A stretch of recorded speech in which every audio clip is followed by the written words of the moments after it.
Hello, everyone. Welcome to We're in the Herd. It's Tiffany. We have some special guests on today, and I am super excited to talk to these ladies. And we are talking about dating African men. So let's welcome Shanay and Jasmine. Hi. Um, and I'm going to let you all introduce yourself before we get into our topic for today. So, Shanay, we'll start off with you. Let us know a little bit about who you are. Thank you. Hello, everyone. My name is Shanay. I am a travel storyteller and I use digital media to share my travel experiences. And I also have a travel company, Business and Travel, where I talk about how to become a travel and lifestyle content creator. And I also am a former Peace Corps volunteer, so I share a lot about my international experience as well as dating abroad. So I do share some stories on my channel and through my content about my relationship with my husband. So thank you all for joining us. All right, Jazz.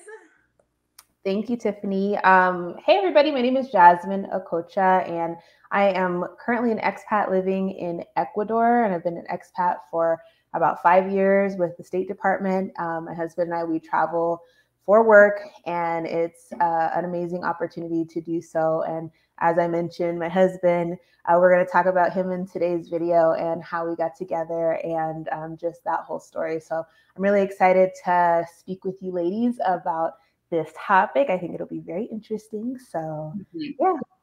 Yes, I always think dating is interesting and a fun topic to talk about.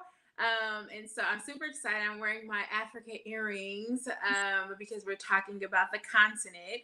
But I think this conversation is very important because as women, we're looking for love or we want to find love, right? And sometimes here in America, we may not be finding that. Not to say that you can't, but it's okay to look outside. And the reason why I say this is because the first time that I went to Ghana, that was so long ago. It was in college.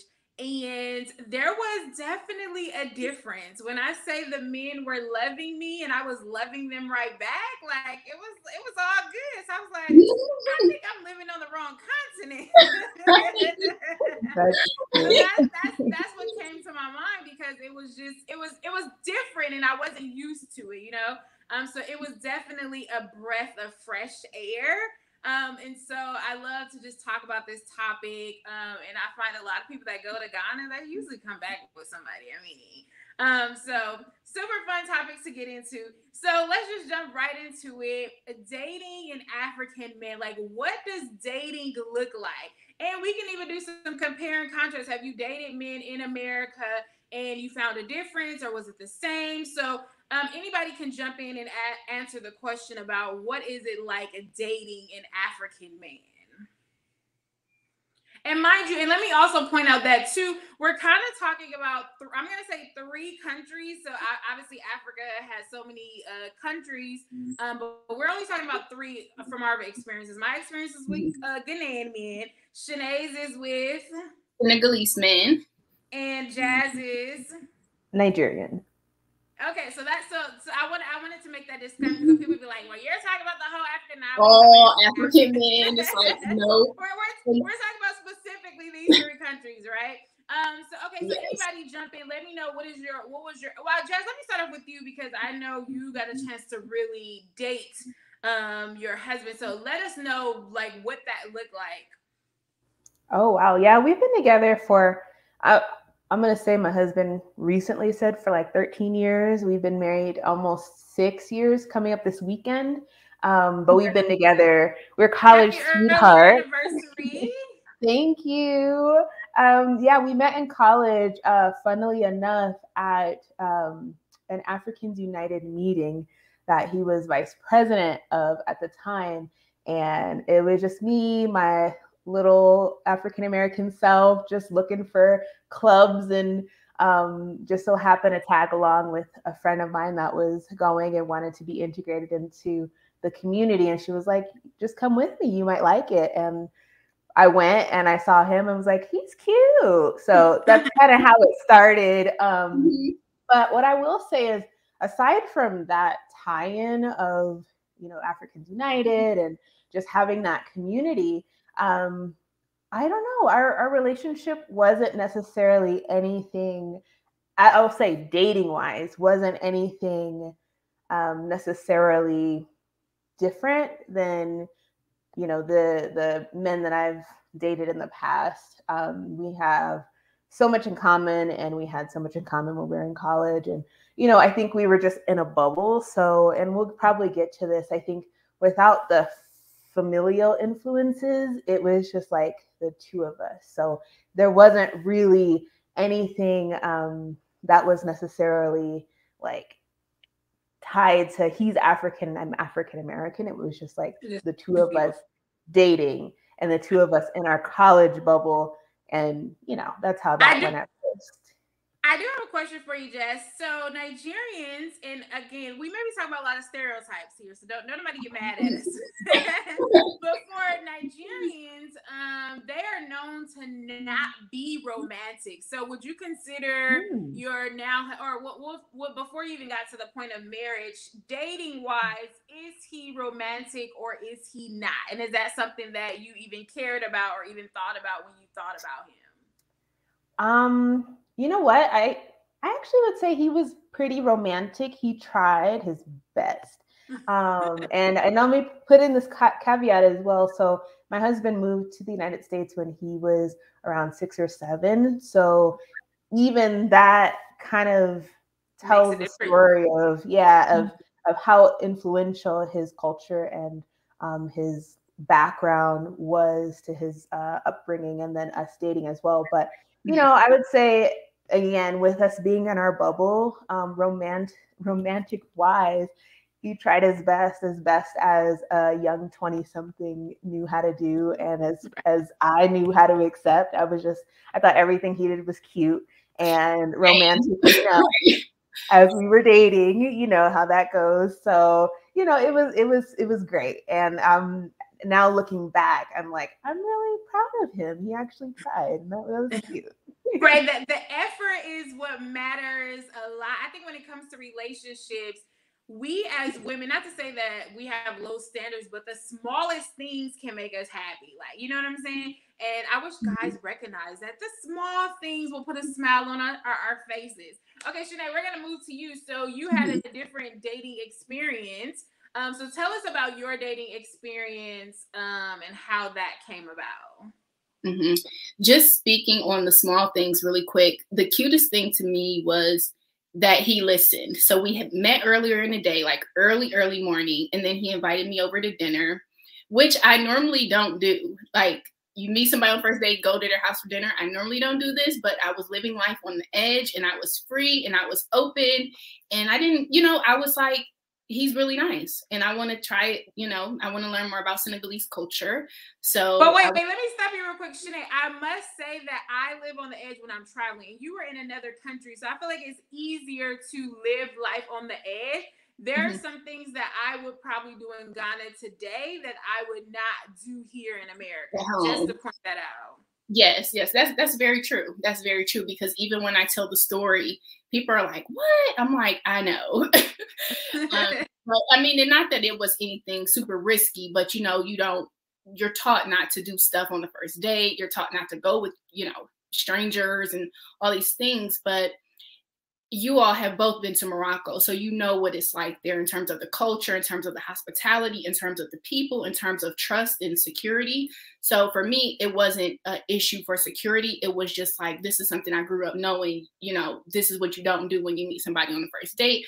But nonetheless, I broke the rules and had the best night of my life, because one of the sweetest things that he did was earlier that day we met, I told him I was vegetarian. So he invites me over to dinner, and Senegalese people are not vegetarian. And he brings me this plate. He went to the market, and he brings me this plate with blueberries and strawberries and presents it to me. Like, here you go. And I'm like, he's so sweet. He listened. And so that's just to point out, Jazz, is like just the simplest things really do matter. And I'm going to share my experience from just my experience dating other men. I can't speak for all Senegalese men, and my experience. And this is a bad thing, but also a good thing. You know, you say you're not supposed to compare your old relationships to new relationships. But I did often find myself doing that because there were qualities in him that I really, really liked that was lacking in other relationships. So it was like, dang, he does that. Like, and again, it's the simplest things, just like communication. He knows how to talk to me when he's feeling any type of mood. He can come to me and have those conversations. So I'm jumping the gun, but in terms of how we first met in dating, it was really different for us because I was a Peace Corps volunteer. I lived 3 hours away from the capital, which is where he lived. So our dating was like on and off. It was like I would come into the city, I would spend the weekend with him or however long with him, and then I would go back to my city and we would be on the phone every day, FaceTiming every day, and then I would come back, you know, depending on when, like, what was going on at headquarters, or if we had some type of training or something, or I just went for it to spend the weekend because it's close, so I could do a 3-hour trip for the weekend and spend the weekend there. So that's kind of how our dating worked out. It was definitely not the typical go out to dinner kind of courtship type of thing. Our dates were like FaceTime, and we did yoga together. So for me, that was really fun because it was like he was interested in the things that I was interested in.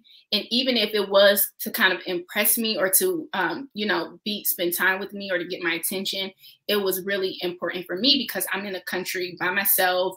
You know, I have my Peace Corps friends there, but my family's not there. So he really became like a part of my support system when we met and got to spend time together. And I really learned about how he thinks as a person. And I think it's also really important to point out, Shanay, like you just said, dating comes in all different forms, okay? So for me, for dating African men, I've never lived in Africa before. So the men that I've talked to initially, it was from a distance. This was dating for me started way back. Oh, do you guys remember Black Planet days? Yeah.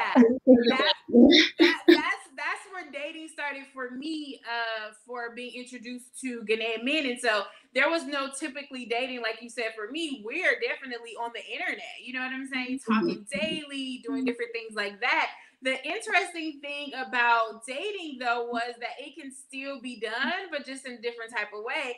I've had guys send flowers for my birthday, balloons, and these are things that you don't typically think about. But I thought that was romantic because sometimes you can't get flowers from guys living here in the States, let alone somebody sending flowers and balloons from somewhere else. So I think it looks different for everybody, and I think you just have to take that into consideration when you're dating, especially if you guys are not in the same place at one particular time. So I like that we have varied experiences around dating. Go ahead. Also with the context. So here's the funny thing. Before I moved to Morocco, I actually met a Senegalese guy. So I had been single for like 2 years prior to moving to Morocco. And my therapist was like, you know what? You need to go on a dating site so you can meet other men and you can kind of get myself out there. And so I did that. And I met this Senegalese guy coincidentally on this dating app here in Cleveland. And so for us dating here in Cleveland in this context, we did go out to dinner. We did do like physical activities, like we went on walks, we played racquetball. We were going to go to a concert together. So we did do, I guess, what you would consider American dating. But for me, now that I think about it and I think about my experience with Musa and him also being Senegalese, but in Africa, my experience here in Cleveland with the Senegalese man was different. It was like he was doing Americanized things. And in my mind, it didn't even register to me that he had come from a different culture, that he was Muslim, that he spoke a different language. None of that had registered. And it was because we were here in the US and in this context. But when I moved to Morocco and, got exposed to even Moroccan culture, Moroccan lifestyle, it was like, oh, wow, I didn't even recognize that I was interacting with someone who not assimilated to US culture, but I don't know at what age he moved here. So he could very well identify more as an American versus a Senegalese or, however, at whatever time he moved, but it was totally different. And they're two different. Right, and I think that's like good to point, because like you said, one may have been Americanized, where the other one, something like bringing you fruit may be seen as shown as, you know, a dating style or appreciation or love or whatever the case is, because that's where he's from. So it's always good to note that as well. There's definitely going to be differences from somebody like Jazz, your husband grew up here since he was younger, to somebody that was from the continent. I'm pretty sure Nigerians are very strong in their culture, so I'm pretty sure you got that as well, but it's still a different experience. Were you about to say something, Jazz? Okay. Yeah, I was going to say that I think that's why I mentioned earlier we had so much in common. And so it wasn't necessarily like there was the influence of family or culture, unless it was a part of the college group that we were in, unless we were doing programs and different things like that. So the cultural aspects at first weren't necessarily there. And it just felt like we had so many things in common because we did a lot of traditionally American things. And and I guess that's why it's great that we've been together so long, because we've had time to learn each other's cultures. I've had a lot of time to kind of take it slowly versus you know, getting it all at once, which isn't a bad thing either. But in my early 20s, there were just a lot of other things that I was focused on as well. So yeah, it was just a very different experience, but rewarding. Right. I like the fact that you had that experience though, because I feel like a lot of times if you visit a country and then you decide to get married, the process is very quick. You don't get a chance to date like you would to actually know how a person is. Mind you, you can be with somebody 20 years to not know how they are, but you get what I'm saying. And so I feel like that is the opportunity to grow together, find those nuances and all those different things. And I like the fact that you guys were college sweethearts. Okay, so the other thing I want to mention, if you guys are apart, and Shanay, you are apart too from your husband right now, what are some things that you can do to stay in that dating room? And for you, Jazz, too, what are you still doing? Because you guys have, so the other thing for you, Jazz, is you guys been together for so long. How do you guys keep it? I'm not gonna say hot and heavy, but you know what I mean. Like, how do you keep this? Right, exactly. How do you keep the you know, some spicy Nigerian food? Like, how do you keep it spicy for you? And then Shanay, how do you keep it going from being a distance? Because I know there's other people that are like, what ideas can I do to make sure that we are staying connected, because that's another hard thing. I'll start off with a couple of things, just some easy little things like picking a Netflix movie. We're having movie night even though we're, you know, far apart, or making sure that there is phone calls. Okay, what's going on in your life? What's going on in your life? You know what I'm saying? Or sending stuff to each other. That's another good way to stay connected. If I have I was thinking I was about to pick up this puzzle. I can't show you. But anyway, I had a puzzle. So if I sent a puzzle and we did it together, just it's like little quirky little things, but I think it's so cute, and I think that's a good way to stay connected. So Jazz, how do you guys keep it spicy? Well, tonight is date night, so even though we are in this whole panorama situation, we are still making sure that we're going to spend some time together. We are going to rent a movie, and we're cooking tonight too, so we make sure to we just do stuff together. So and we plan in advance. So we've been talking about, we're going to have nachos tonight, which is really special for us living abroad because it's really hard to find all the ingredients. So we have to plan and like get all the stuff. And we've been talking about it for like 2 weeks. And so in that, we know it's going to be really special. And so just spending time together, being intentional with what we're doing and all of that stuff is really important. And just making sure that, you know, with being married for so long too, that we're acknowledging each other in the things that we do. And so despite, you know, us being kind of locked down right now, you know, we're still working from home. And so even that means that we're seeing each other 24/7, but making sure that we're acknowledging all the work that we're doing separately and then coming together and just appreciating each other is really good. And I think that helps. I think that is excellent that you guys are still doing date night. I think a lot of people, you know, we get comfortable in relationships, and so we stop doing the things that we were doing when we were chasing after that person. It's like, no, we still need to do those things to keep it fun and exciting. And making dinner is definitely, I feel like, an intimate thing to do together. I think a lot of times we think about solely about sex, and it's not all about this. Where is the intimacy to even before I even want to have sex with you? I want to be like, hey, you know what I'm saying? You need me first. I'm kidding. Exactly. No, exactly. Because if you're not doing something, I'm hungry. You know, that don't mix well together. Unless there's food in the bedroom. Now that's another option. Mix it up. 2 for 1. Yes. Go ahead, Shanay. So for us, because we are currently apart, a lot of what we do is just the constant communication. So talking every day, like because we're in 2 different time zones, he'll wake me up in the morning, and then we'll check in midday, we'll check in the night before he goes to bed. So it's just that constant staying in contact with one another, and then also keeping up with what each other has going on, because we both are, which is one of the things that attracted me to him, is that he is somebody that's on the go, like he's moving. And I really like that they have the saying, you don't let grass grow under your feet.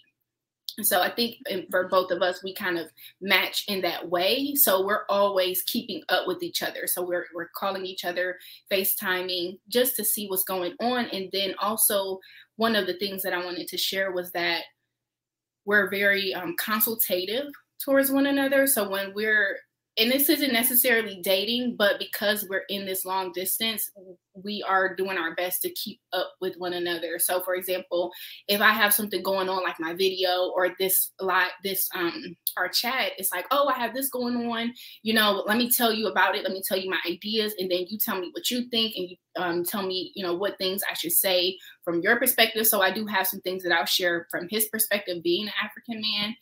And I think just for us is really just that communication, just staying in contact with one another. And when I was living in Morocco and we were long distance, it was yoga every night. So that's how that was considered our dating. Was like, okay, you come home from work. When you come home, we'll do yoga, because I had a lot of free time. I was a Peace Corps volunteer. So I had all the time to kind of wait for him to come home, and then we plan something from there. But now, because we're in 2 different time zones and we are both just on the go, we haven't done any dedicated dating, but we have attempted to. And so an idea of that would be like going back to doing yoga, and then also just having I forgot, I was talking to my therapist, and she recommended that we do something. I can't even remember because we didn't do it. And so it's just been like keeping up with each other in time zones, because it's like during the day he's working, and then at night he's not working. He's about to go to bed, and I'm finished with working. So I'm, ready to do something, but, and it's okay. Yeah. Trying to be on those time zones are very interesting. But you just mentioned that. I was like, that would be so dope if we had a chat with the men and to see how they feel about dating American women. Yes. That would be super interesting. Okay, we're gonna switch gears a little bit. The next conversation I have is, what about the word love? And I say love because African men are known to be like, they see you the first day and they're in love. And I'm like, you don't love me. You don't even know me. Like, what is up with that? So but because I'm familiar with, some African men, and I know this when people say that, and I be like, oh, just don't worry about it. That's just how they are. Because American men, it's hard to get that out of them, especially if it's very new. So were your partners the same way? Was it automatic, like, love you? Were you put off by that? Were you like, oh, that's cool? Or like, what was your thought process behind that particular conversation? Because I hear it all the time. I'll say this. So when I was asking Musa, I'm like, oh, I'm doing this live. We're going to be talking about African men. What should I say? And he said love. He's like, we love. We're very serious about relationships. And I find that to be true. And that's one of the things that I wanted to respond to when you mentioned about dating. The biggest thing for us, because we're long distance, is just trust. So even though we haven't built in, we're going to have dinner together, or we're going to try to do this together. The fact that I trust him, I'm okay if we haven't done those things, because I know when we are together, we do those things. And so now it's just like us really just passing time. But anyway, back to love. Yes, it's very quick. I would say from my experience is very quick, and I'm very reserved naturally, but I won't say that he's not the first person that has said, I love you, before I said it in my past relationships. So for me, it wasn't like, oh, he's just telling me this because he's African. It was like, okay, but me, I'm more reserved. So I told him flat out, we still need to get to know each other. And so I'm not going to say it, because that's not how I've had those I've definitely had those conversations where I'm like, you're not in love. You don't know me. I could be the worst. I could be the evilest person in the world. And here you are talking about somebody love, boy, you don't know nothing. I will say this. So I'll say this. My experience living in Morocco, even if so for my host families, for example, I stayed with them for 2 weeks and I loved them. And it was because they took care of me. They fed me. They made sure I was safe. They made sure I had a room. My room was clean. My clothes were washed.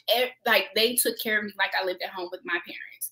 So I will say that when you may feel the same way because you studied abroad, Tiffany, just living with the host family or living with people outside of your comfort zone, you do tend to grow quicker bonds with people. So even though, like I said, he said it first, it wasn't startling because, one, I loved my host family 2 weeks into living with them because I felt safe there. I felt secure there.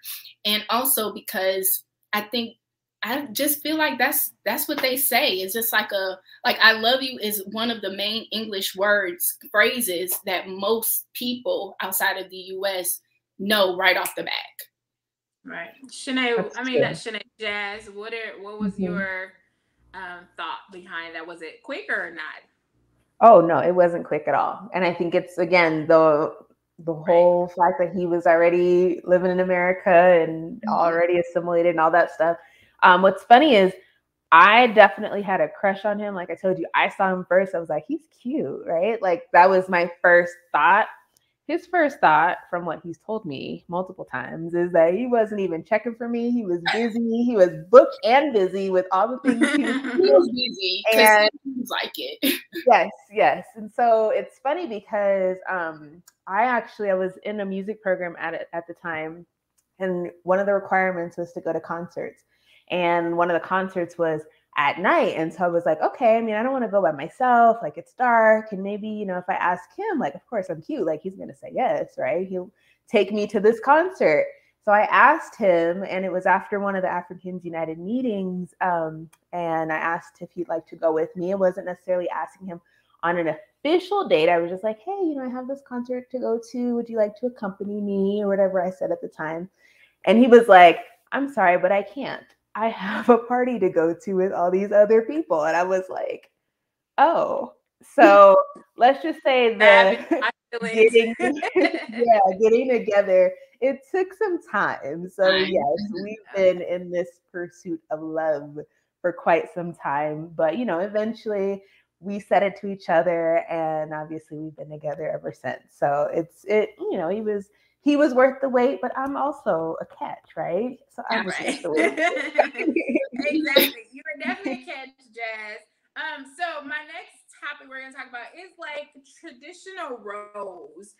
So there's also this stereotype that African men are very traditional. The man goes to work, brings home the money, woman stays at home. There is no kind of mixture of the roles. So let me know what is it like in your relationship when it comes to traditional roles, and also too within that too. Shanay mentioned therapy. Like, would your partners be open to marriage counseling or therapy? And for me, I didn't experience the traditional role thing. In dating them, I actually felt like they cook better than me, they clean better than me. And so I look forward to when they cook.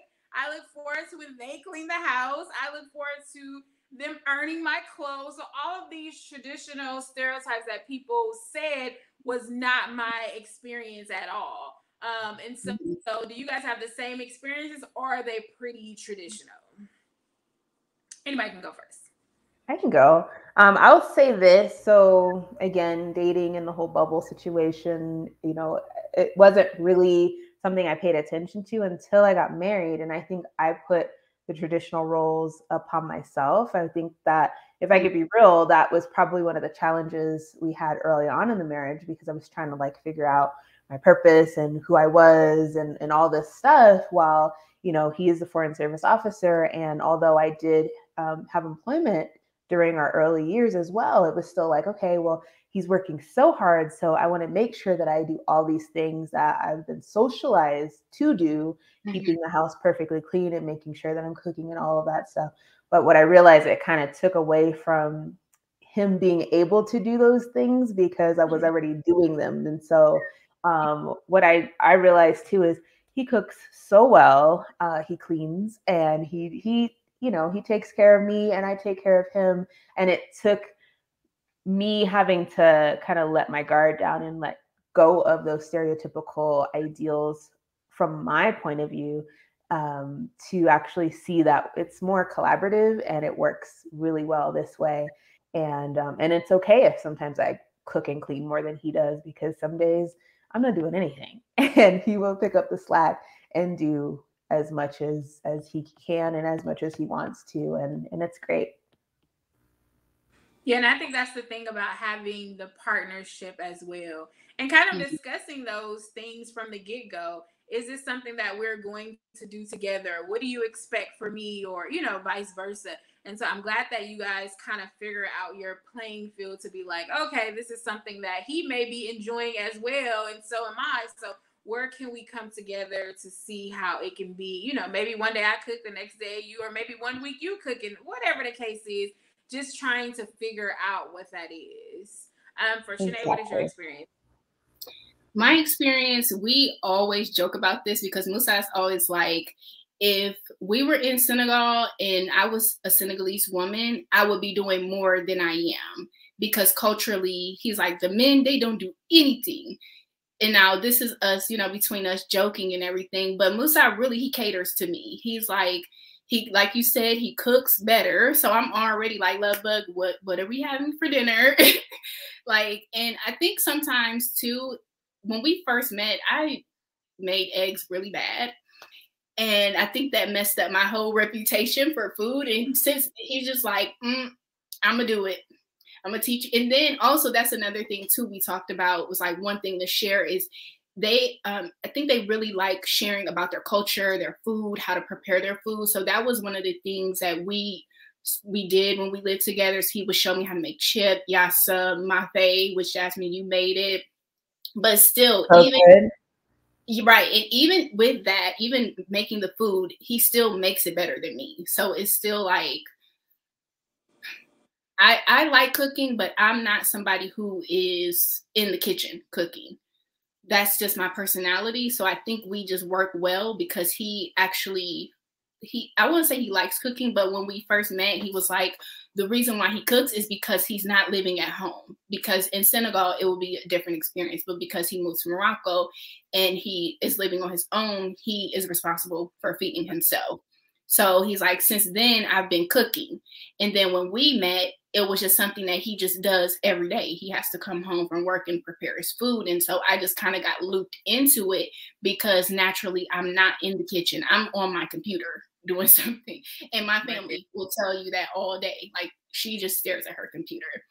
But he really does cater to me. So I would say it doesn't sound like it's different from what you all experience, but stereotypically what we hear is that the woman has an expectation to be the homemaker and things like that. But even in the 21st century, in Moroccan culture, I think I think that it has switched to becoming more of a partnership versus you do this and I do this, because with today's prices and today's economy, both people have to be making money. Exactly. I'm wondering if our perspectives will be different if we lived in Ghana, lived in Senegal, lived in Nigeria. We may have completely different experiences versus living here, but this is our experiences as we live in America. So name one, what's your favorite dish that they cook? Mine is mafe. And Jasmine did a video on her channel making mafe, and mafe is Musa's favorite dish. So we didn't have it every week, but maybe every 2 weeks. And so mafe is like this peanut butter stew dish, and it's like a peanut butter tomato base stew. So good. Yeah, and they eat everything with rice. So we had that, and then it has tomatoes, potatoes, and different types of vegetables that you put in it. And then he will have chicken on the side for him because I'm vegetarian, he's not. And it's just so delicious and coating and yummy. You're making me hungry. Oh my gosh, that sounds so good. So what's funny is I will give my husband a recipe a week, and a week, or he'll cook once or twice a week. Because I do like cooking, and so I'm actively cooking. And so he's just like, can I at least cook this week? And I'm like, okay, fine. And so he'll ask me, like, what do you want me to cook? And I'll send him a recipe or give him a recipe, or look through cookbooks. But everything he makes is good. He makes good stews and pastas and taco. I mean, literally, like, if I give him a recipe, he will execute it very well. And I'm just like, I probably shouldn't cook as often because you take good care of me. This food is so good. So he's just good. He's a good chef, and he's grown throughout our relationship. I think the first meal that he ever made me in college was a plantain dish with some pasta. Yeah, and that was sort of kind of traditional. He wanted me to taste plantains for the first time, and that was good. But since that first dish, he's gotten exponentially better at cooking. Okay. I think my favorite is jollof rice. Like, I love jollof rice. So I'm like, yes, fix that all the time. And it depends on the spiciness. So there's sometimes where it's so spicy where I can't barely eat it, but I'm still eating it because it's so good.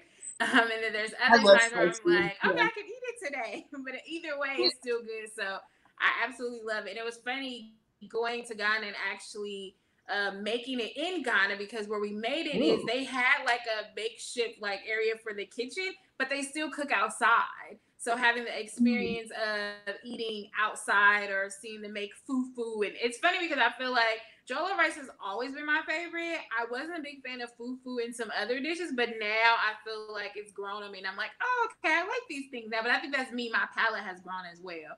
Okay, so my next question is a language. Do you all know the language? And do you speak it, or do they just speak it and you don't? So do you guys know the language? I can say. Yeah, go ahead, Shanay. I was going to say, okay, Mengi to do, Shanay, means my name is Shanay. So if I want to ask you, what is your name? I would say Nortudu, and then you would say your name. And so there are some things that I learned from him. And I'll say when we lived together, that's when I learned a lot more, a lot faster, because he talks on the phone a lot. And he's talking in Wolof, and he's talking in hyper speed. So I'm listening because I'm trying to tune into the conversation. What are you talking about? So there is like, when we lived together, there was a lot that I was able to pick up on. And then when we get back to living together, I'm sure there'll be a lot more, because our kids are going to know Wolof. I want them to know Wolof. He wants them to know Wolof. So that'll definitely be a thing. But yes, I do know some small phrases, like how to say my name, and to ask people what their name is, and to ask people how they're doing. Yeah. That's cool. And I think that go ahead. Too, well, you can talk about this because you're about kids. But I definitely think it's important for the kids to know the language. Whether they're going back home, whether they're around the family, and why not have an extra language to add to your repertoire, whatever the case is. And so it's funny because I just seen somebody posted, they were like, I have to pay for classes for my daughter, and she's Ghanaian, so it's more than likely Tree, because her father won't teach her. Now they're not together. But the point is like, I thought that was crazy. Like, there's no way I'm paying for my child to know this language when that's their native language. So, Jazz, you know language? I do not. So my husband's family is Igbo, and my parents-in-law, they speak Igbo. And I mean, they'll speak it when I'm around and when he's around and all of that. But my husband actually doesn't speak Igbo. He understands it. And what's funny is I'm now starting to, I wouldn't say understand, but his mother, she'll be speaking to him, and she'll have, we'll have her on speakerphone, or I'll be, in the kitchen with him or whatever. And she'll, be speaking in English and then slip into Igbo. And she's like, oh, I'm so sorry. I know that you don't understand that. I was like, no, it's fine. I actually understood the context of the conversation because this happens all the time. So it's a beautiful language. I would love to learn it. I would love for our kids to learn Igbo as well. But I think that's something that if my husband is interested, that he might have to pick up himself, or we'll just have to ship the kids off to their grandparents' house for a month or so we can get it. I do not know Tree at all, which is bad because I feel like I've been so many times. But it is what it is. But I do think it's easier if you are, like you said, living there, immersed in the culture. In terms of parents, I know the parents did not speak any English at all. So there was like little to no conversation. But it's funny because they still wanted you to like sit there, even though I didn't know what was going on. It was like, oh, we just want you in our presence, even though you don't know what the heck we're talking about. Which I thought you could just kind of guess with context. Yes. Right. Anyway, I thought it was nice too, because it's like, oh, they still want me here, or they still want me around. But there's a lot of translating involved or going on. Okay, so let's talk about some challenges, because although these men are wonderful, we love them, blah, blah, blah, they ain't perfect, right? So let's talk about some challenges of dating an African man. Yeah. What are some challenges that you've experienced? For me, one of the things would be the language, because even though English is my first language, English is for him like his third language. So there will be like a time when, and I still use Google Translate to translate messages into French because that's his second language. So for us, I think one of the challenges is sometimes we don't realize what miscommunication is happening because we're translating through Google Translate, and it's not the same. It's not translating exactly what I was intending it to translate. And then if we're talking on the phone, maybe he heard something that I didn't say, or he interpreted what I said to mean something different. So a lot of ours in terms of challenges, or one of the challenges between us sometimes is communication and just words, because some words can mean something different in French than what it means in English. So I'll say that I'll start there. That's one of our challenges. That's interesting. That's a lot of languages between the both of you too. That's so cool. But so for me, I would say it's probably more within the marriage versus the dating, which I talked about a lot at the beginning. It's merging the cultural differences. So although when we were dating, we were in that bubble, now that we're not in the bubble and we are now more connected with our families, it does sometimes present a challenge as to how we honor each other's cultures and how we communicate the different needs and wants of either each other as individuals or each other as familial structures, and especially when it comes to kids, for example, or even the marriage, for example. Is it going to be just an American wedding, or is it going to be like a mix, right? So you want to make sure that as you're walking through this life, you are honoring each other's cultures, but also, even if, for example, if my husband might still have more of an American mindset, still kind of checking in with the family to just make sure, like, okay, what are some things that are important in this context, and how can we make sure that we are, incorporating that into what we're doing moving forward? I would like to add that in terms of stereotyping, sometimes if you are not familiar with African culture from whichever country, or you're not familiar with talking to and interacting with African people, sometimes people can stereotype that if you're in a relationship with this type of person that is totally different in terms of challenges from an American dating an American.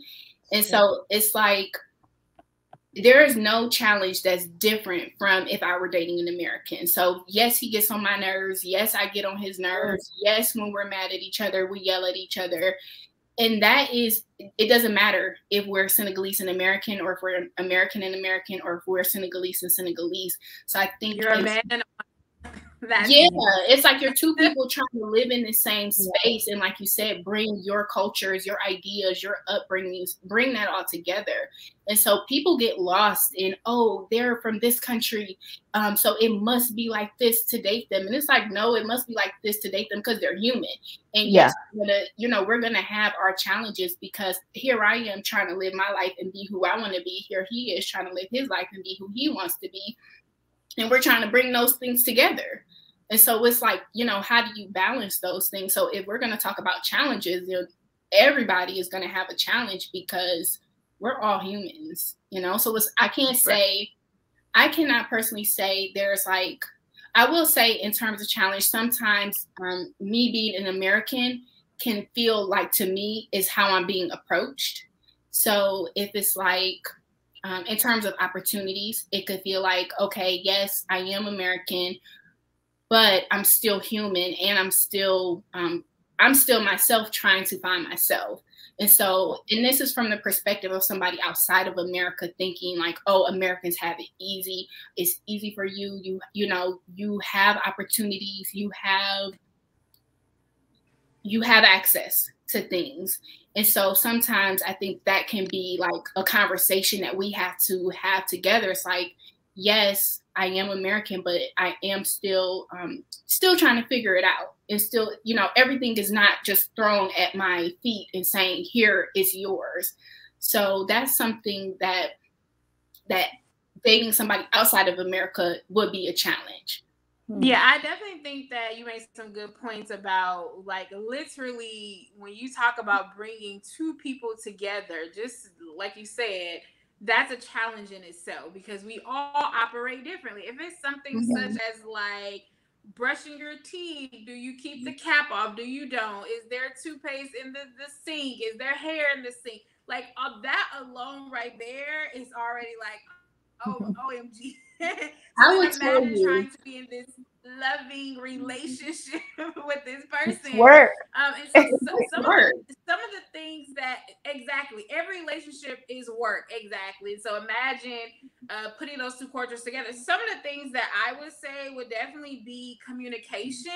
I guess just like maybe, like Shanay said, like maybe you said one thing and they take it to a whole nother level. You're like, wait, I didn't mean it like that. I didn't mean it that. So sometimes I've noticed that they may take some things literally, and you're like, oh, I'm just playing, or that was, or maybe you say something you didn't even think about, and they come and be like, well, you said X, Y. I'm like, what? I don't remember. What are you talking about? So that communication thing is a very big thing. Also, finances.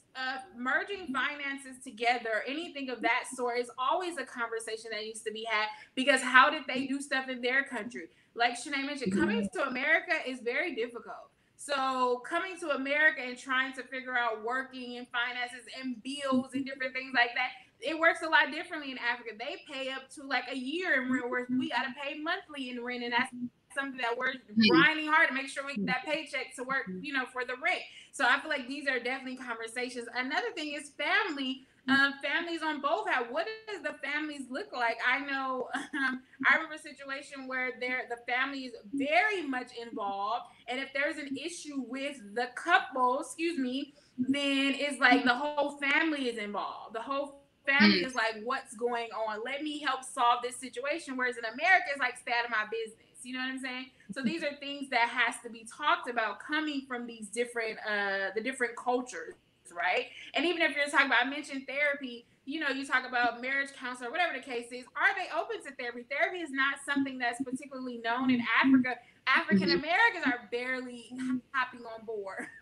So you talk about somebody from a culture that's like, I don't need to talk to nobody. Like, this between me and you. This ain't got nothing to do with nobody else. I don't know this person. We about to tell this person our business, right? So these are a couple other things that you have to look at when you're talking about merging cultures and different things together. Okay, so let's switch topic. Let's talk about the green card, okay?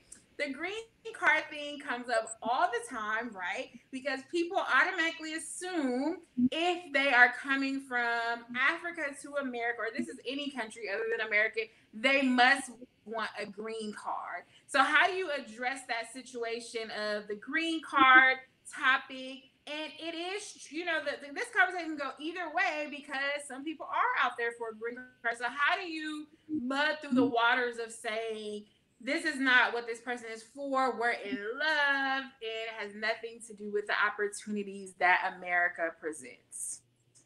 Jazz, you want to go? I was going to say I could speak to that. You can go. Oh, okay. Well, I was going to say I actually don't have any experience with this just because my relationship has been so long-term and my husband was here. So I'm actually curious to hear from your perspective, Shanay, how that conversation went and maybe the perspective of other people that were, you know, involved. Yes. It's funny to me because when I told my family about Musa and that we wanted to be married and that we loved each other, that was their first reaction, was like, and it wasn't towards him. It was because he's African, you know, it was not personal. And I had to tell him that too. Like, it's not personal. It's not you. It's the situation. They don't know you. I'm in this totally different country. They think that I'm going to stay here forever if we get married, you know, and also the stereotype is that, you know, most people only want to marry Americans or date Americans to be married. And so that was everybody's reaction, and naturally so. And my response to that was, but I'm the bomb. Like, of course he loves me. So we don't even have to, that's not a question for me. Yeah, that's my answer. So I will say that like I said before, it is true. Some people only want a green card. Some guys will tell you up front, let's get married for a green card, and some others won't. They'll use a tactic of I love you, and then when we're here, it's a whole different ball game. So I do say that you do have to be careful, and that's with any relationship, to make sure that it is something. So I wouldn't say, you know, jump into something very quickly. Like, there needs, even if it's not the traditional dating, people usually show their true colors. And so I feel like if you take the time to just kind of be with the person, talk to the person before we even talk about, or even if we talk about marriage, we're still going to wait a while just to see what's going on, where life takes us and different things like that. I think that is an important thing to, you know, work on. And then, but you have some men who say, I don't even want to move to America. I just prefer you come to Africa. That's another option as well. And honestly, to be honest, you will never know until it either happens or it doesn't happen. So I feel like there's no real way to kind of say, yes, they're looking for a green card. No, they're not looking for a green card. Obviously, some will be some more obvious signs, but sometimes it's not. So I just think those are things that you have to just look for, or be careful of as you would dating anybody, or before you take that step of being married. And did you have one thing to say before we move on to our next topic? I did. I wanted to add, so before I even mentioned Musa to my family, it was months that we had talked to each other, known each other, spent time together before I felt comfortable enough to say, okay, this is the person I'm talking to now, that I'm dating now. And, you know, kind of bring that to them. But in the beginning, I was very low key. Nobody knew that that we were talking because it was new for me, and I was still experimenting. I was still living my life. So in my mind, that never crossed my mind, because one, I knew that I would be in Morocco another 2 years. And I knew that if I wanted to continue staying in Morocco, I had the nationality card where I can stay. So for me, it never crossed my mind, because I knew I had time to spend with him and see for myself. But for somebody who may only be there for 2 weeks, or may only be there for a month, or may only be there to study abroad, and you have such a short amount of time, I can see how it can come up, because, you know, just we hear it on a day-to-day in our, you know, here in the US, that's what we hear when we think about relationships with people outside of the US. And but for me, because I was going to be there for a long time and I knew that, I'm like, I have time to see for myself. Right. Yeah, Shanay, I think you had a very unique situation in the fact that you were living there and you were able to have that opportunity. A lot of times, the people that I'm talking to, it's merely hey, I went to Ghana for 2 weeks. I went to Morocco for a month and we kind of fell in love. So there is no opportunity for like what you said. So then there's a whole nother level of thinking in terms of how do we get a chance to know each other?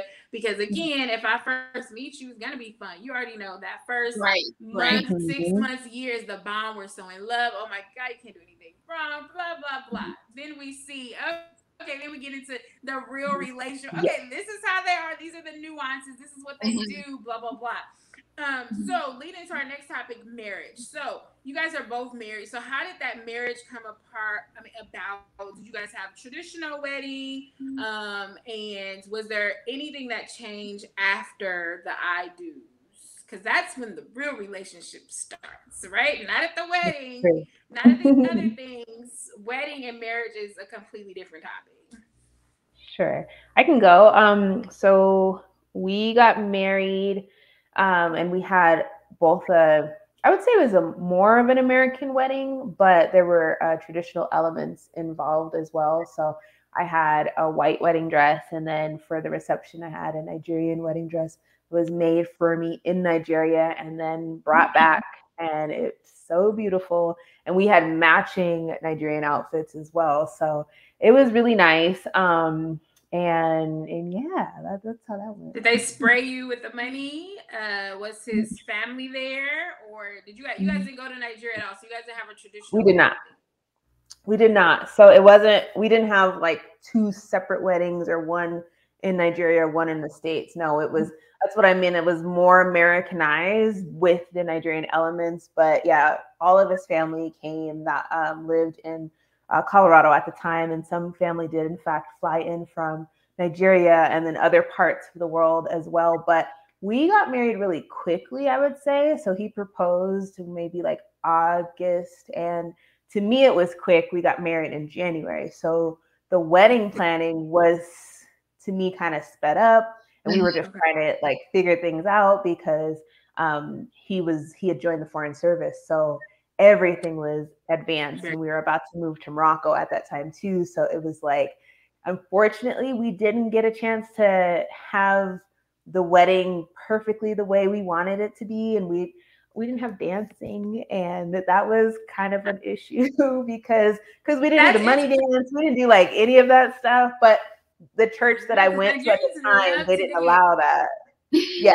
So if we had more time, I've been to like some really amazing Nigerian weddings, and not that my wedding wasn't amazing. It was beautiful and all of that stuff, but just with the restrictions of the church and all of that stuff, we weren't allowed to do what we wanted to do. But we've talked about it, and we were like, we need to have a wedding with dancing and all of the hoopla. So that'll be something we plan further down the line. I need an invite, Jazz. Put me on your list. I love weddings. Me too. Of course. Okay, Shanay, how was your wedding? And we actually got married in a third country. So Musa's from Senegal, I'm from America. We got married in Morocco. So we actually didn't have a ceremony. We went to the consulate and got married there. And so in my mind, it was like, you know, it actually, like, you know, when you grow up and you're like, oh, this is what my wedding is going to look like. I never would have guessed or thought, or even, you know, like that never would have been a thought. Like, oh, I'm going to get married at the consulate and, you know, in another country. So for me, it was very quick. It was like we had been dating for that whole 2 years because I told him, you know, I would prefer to get married after my Peace Corps experience because that's why I'm here. And so after Peace Corps, we went to the consulate. We submitted all of our papers and everything, and that started the process. So I would like to have a vow renewal once we get back together at some point. I don't know when we'll do the vow renewal, but I definitely want to have one, as like Jasmine said, like a do-over for us so that we can actually celebrate together. The only thing is his family is in Morocco and in Senegal. So it's like, we'll have like my version of it. And then when we go to Senegal, we'll have to do something there. So we're still in limbo with that whole celebration piece because we just went straight to the paperwork process. Okay. That's going to be fun to do it though. Yeah, I'm looking. So the agreement is do-overs and vow renewals. That's what it sounds like. Yes. Which will be fun because you get a chance to plan, and it will probably be less stressful because you've already technically done the wedding part. It'll just be like a big party to have just fun, the celebration, all that kind of stuff. Yeah, exactly. Okay, so we are almost time to wrapping up, but I do want to ask, what is married life like? Is there any difference? Is it just regular? Like, I don't know what to call regular, but tell me, how is dating life as having an African husband at this point? We've moved from dating to husband now. It was the title for me because I'm like, I'm a wife now. You can't talk to me like that. No, I'm just kidding. No, but it did become like once we got married, it was like, I like to be addressed, as madame, not mademoiselle. So that was one of the things, not internally between us, but you just know, like publicly, like I am a madam now. That's funny. I've heard that term, but I've never thought of it in terms of the way that you're speaking. And that almost is that a very French thing? It's French because French madame means Mrs. and mademoiselle means Miss. Yes, so I've had to correct a couple people on that, but I think internally for us as a relationship, it I don't know, nothing stood out to me as different. More so, except the combination of our finances, because when we lived together, we got a bank account together and we had our apartment together. So I'll say like structurally, we started to bring our things together. So that was one of the differences. Which is important to talk about before you even get to that stage, because a lot of times divorce ends because divorce happens because we're not talking about the finances. Then we get together, we're like, oh, this person likes to spend all the money. Okay, we ain't got money to pay bills. There's a thing of communication. There's a thing of lack of sex or too much, whatever, however you put it. So finding a nice balance of that is good. So those are some of the things that should be conversation starters before that even happens. Because you can't be talking about that after. That's too much going on. Jazz, what about you? Dating and marriage, in my opinion, it's different, but I would say you have to include the dating in the marriage, like we talked about earlier, if that makes sense. But marriage is serious stuff. like Shanay said, you are now combining your life, your things, your finances, and it is constant communication. It's constant compromise. It's constant letting things go as well, because you can't always think that break up every few weeks. Because everything's a big deal. Like we talked about the toothpaste thing, right? So if somebody doesn't squeeze it the way that you wanted to, what are you going to get, a divorce? Like, no, you're just going to figure it out, compromise, or get your own toothpaste. Like there are just levels to how you handle things, and you have to figure out how to still maintain your individuality within the marriage so that you don't get consumed by the other person, and vice versa, because it can happen, and you don't want to lose yourself once you're married, because that is life, and that happens. I think once you do combine your whole existences, you have to realize that you have to still maintain your individuality too. I think the compromise is a good topic as well, because like you said, if they do something that you don't like, you should be like, is it worth it? Like, do we need to have this long drawn out conversation about, depending on what it is, obviously depending on what it is, but it's still the compromise of, okay, either I know he does it this way, okay, I'm not gonna say anything, it's not that bad, or like, you know what I'm saying? And there obviously there's things that we as women do that they don't like either, and they just Yes. accept it, like, you know what I'm saying? So I think that's the good thing about the compromise and the constant communication, and like you said, not losing yourself. I know this pertains to kids, but a lot of times I used to teach parents in class, and I'd be like, "Who are you?" And they'd be like, "Well, I'm a mother." And I'm like, "I didn't ask about your mother's status. I asked, who are you?"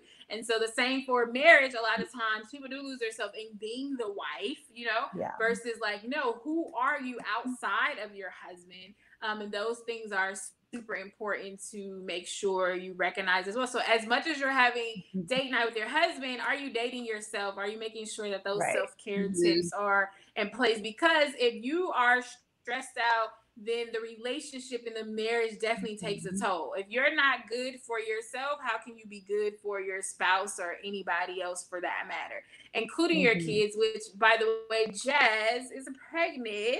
So that's exciting. So you guys will have a new addition to the family. And it's interesting because you guys traveling too, and in another country, you guys are in a whole different country from America and Nigeria. So that'll be interesting to kind of hear about, and I'm pretty sure other people would love to know how that process works. But any last final thoughts about this particular topic, something we didn't cover or something that you want to add for anybody that is looking to date or marry an African man? So what are your last thoughts? I would say just be open to dating whomever you want. But if it is an African man, be open to it. But, you know, take things slow like you would any other relationship, and make sure that you are still honoring yourself and getting what you need out of the relationship. And that would be my 2 cents. Yeah, I agree.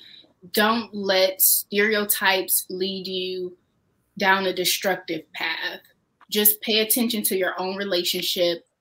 And in a way, you do want to kind of keep things between the two of you, because sometimes, because of stereotypes and telling other people what's going on, that can cause some issues between the two of you. So just trust yourself, trust your gut, trust your relationship and your partner, and just keep it like that. Keep that trust between you, because in any relationship, there are going to be trying times. When you're bringing 2 cultures together, 2 languages together, 2 upbringings, all those different things, 2 countries together, there are going to be some different experiences. So communication is so important.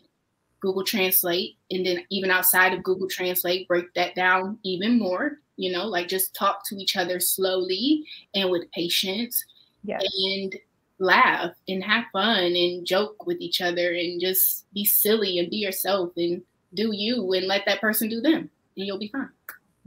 It's not that easy. Exactly. Those are some great last things. I will say, just to add a couple, the culture piece. Make sure you are learning about their culture, because I want to know about the food. I think that's another reason why, if anybody hasn't noticed, I'm attracted to African men, Caribbean men, because I love the culture aspects of it. And if you have an accent, I'm already in love, but that's another story. Accent. That's what got me.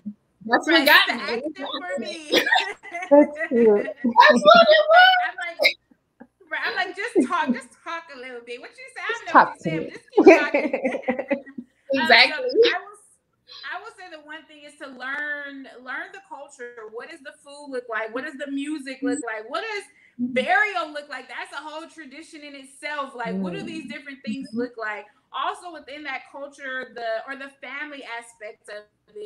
How does their family do things? How does your family do things? And in learning their culture, make sure that they learn your culture as well, because we as African Americans, we have our own separate culture as well, right? And then how do we blend those cultures to become a relationship, or eventually, like Shanay and Jazz, to a marriage? So I feel like learning about that will help to either appreciate and know more about where the perspective that your partner is coming from. Okay. The other thing I will say, communication. We've mentioned that lots of time on here. If you do not communicate, nobody can read your mind.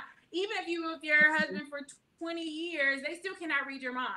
So if you don't speak up, or if you don't say the things that, either are bothering you or the things that you love, then nobody will ever know. And then so you just have this line of arguments or whatever. So the communication is a very, very important. The other thing Jazz mentioned it, dating one another, dating each other before you get to that marriage point, while you're engaged, to the marriage portion, and continue on. As long as you're alive, there should be time for dating. And it'll be interesting for you, Jazz, to incorporate that as a new child comes out. It'll be super important because there's always this discussion about who comes first, husband or kids. Well, you honor your husband first, right? Because that's before the kids even come. You know, we were together. So still being in that space of date night despite having children.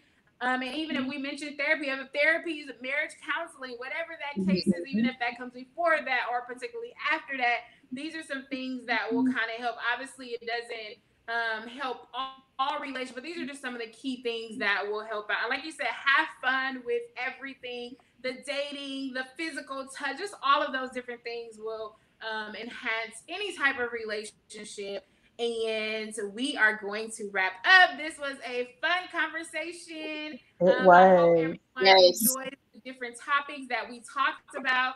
And if there are more things that you want us to do pertaining to this topic, we are definitely open to doing it. So go check out Shanay and Jazz. They both have YouTube channels and they have their collective businesses.